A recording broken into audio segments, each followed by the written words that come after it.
NEET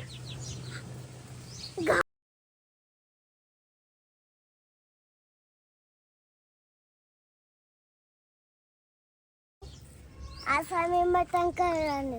Thinking of our future together. I am deluded. बाई. नमस्कार मंडळी, आज संडे आहे त्याच्यामुळे आमचं चाललंय की आज इथं आंब्याच्या झाडाखाली चूल टाकून मस्तपैकी मटणाचा बेत बनवावा. मटण करायचं आहे पण मी कधी केलं नाही आहे, पण पाहू जमतंय का काय ते. ही जी चूल दिसते ना इथंच आम्ही बनवणार आहे. आणि आता इथं तयारी चालू झाली होती मटण बनवायची. मीठ आणि पातेलं आणि झाकण दे. आता त्यांनी मटण आणलं आणि बाहेरच धुतलं आणि मीठ आणि हळद लावून ठेवलं होतं मॅरिनेशनसाठी. 1 तासभर ठेवलं असेल. मी तोपर्यंत पातेल्याला चांगली सगळीकडून माती वगैरे लावून घेतलं. का लावतात? आता इथे कांदा कापून द्यायचं काम चालू होतं आणि वेचचं चाललं होतं इकडं तिकडं. बाळ चांगलं खेळत होतं मस्तपैकी. आता म्हटलं चूल पेटून घ्यावी आधी. मला तर काय चूल पेटून म्हणजे पेटवता येत नाही नीट, पण वेदचे पप्पा सांगत होते की असं कर तसं कर.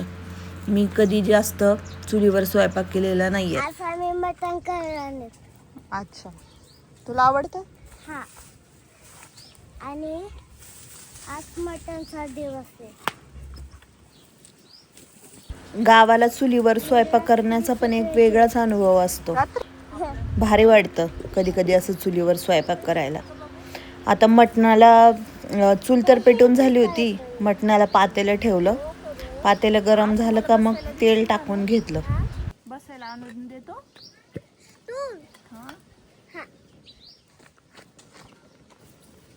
हा साहेबांनी चिरून दिलेला कांदा होता, टाकला आणि लाल करायचं होतं त्याला. कांदा तर लाल होतच होता, पण वेद पण खूप एक्साइटेड असतो अशा गोष्टींसाठी. कोंबड्या पण आल्यात बघ आपल्याला मटण बनवू लागायला. कोंबड्या पण मटण बनवू. आता जे मटण बाहेर ठेवलं होतं मीठ आणि हळद लावून मॅरिनेशनसाठी, त्यात कोथिंबीर टाकला आणि थोडी कोरिएंडर पावडर टाकली होती. ते कांदा लाल झाल्यावर टाकून घेतलं आणि चांगलं हलवून घेतलं आणि अंगचं पाणी सुटेपर्यंत त्याच्यावर झाकण ठेवून तसंच ठेवलं आणि मग नंतर गरम पाणी ॲड केलं त्यात.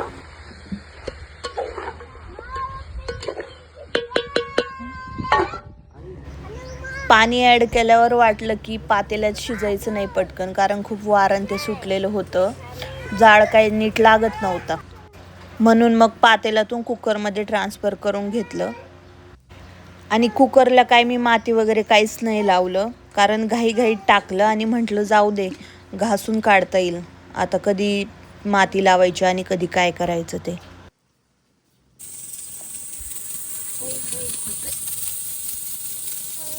चांगलं जाळ लागलं. आता फायनली मटण छान शिजून रेडी झालं होतं आणि वेदला काही दम निघत नव्हता. कधी खायला असं झालं होतं त्याला.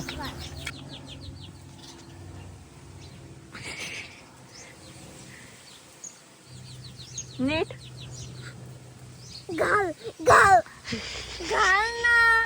दम निघत नाही ना, कधी खाईना असं होतंय. हे वाला, हे थंड आहे, हे वाला म्हणलो. शिजले हा गरम आहे.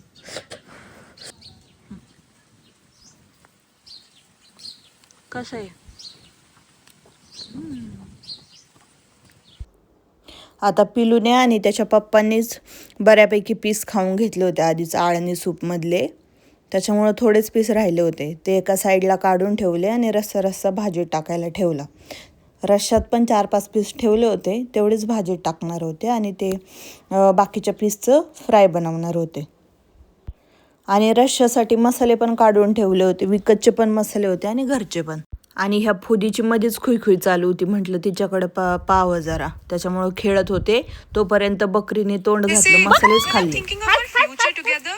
I am deluded. बाई. और जब साथ में होते हैं, it's full on puppy love. आता इथं मटण शिजून रेडी झालं होतं चांगलं आणि वेदचं खायचं काम चाललं होतं. बाळ झोळीत होता आणि मग काय रस्सा बनवायला घेतला. तेल टाकलं आधी, चांगलं तापू दिलं आणि मग मी कांदा भाजला होता चांगला चुलीमध्ये, त्याची पेस्ट, कांदा, खोबरं, आलं, लसूण सगळं बारीक केलं होतं मिक्सरमध्ये, छान पेस्ट केली होती. आणि जे मी मसाले काढून ठेवले होते ते त्यात टाकून घेतले आणि चांगले छान तेल सुटेपर्यंत भाजले. आणि माझी अवस्था, खूप गरम होत होतं. आता मसाला तर छान शिजून झाला होता. मग स्टॉक आणि जे काय पीस राहिले होते ते टाकून घेतलं आणि अजून जास्त म्हणजे अजून पाणी टाकून घट पातळ पाहून ॲडजस्ट केलं, आपल्याला भाकरीबरोबर चुरून खाता येईल असं. आणि म्हटलं आता टेस्ट करून एकदा पाहावं, म्हणजे मीठ वगैरे तिखट काय कमी जास्त असेल तर ॲडजस्ट करता येईल. आणि माझे एक्सप्रेशन पाहून तुम्हाला कळेलच रस्सा कसा बनला होता ते. भारी. कलर पाहतच असताल तुम्ही किती छान आला होता मटणाला. अजून उकळी यायची होती, उकळी आली आणि म्हटलं आता पटकन वाढून घ्यावा. या दिवसाची जे खूप आतुरतेने वाट पाहत होते त्यांच्यासाठी पहिलं ताट बनवलं. खूप दिवस झाले होते त्यांनी मटणच नव्हतं खाल्लं. आणि बाहेर चुलीवर बनवलेलं मटण म्हणजे विषय. मटणाच्या नुसत्या वासानेच त्यांना तोंडाला पाणी सुटलं होतं. पण एवढं गरम होतं ना की खाता पण येत नव्हतं लवकर. आणि आता एक्सप्रेशन पाहून कळेलच तुम्हाला कसं झालंय ते.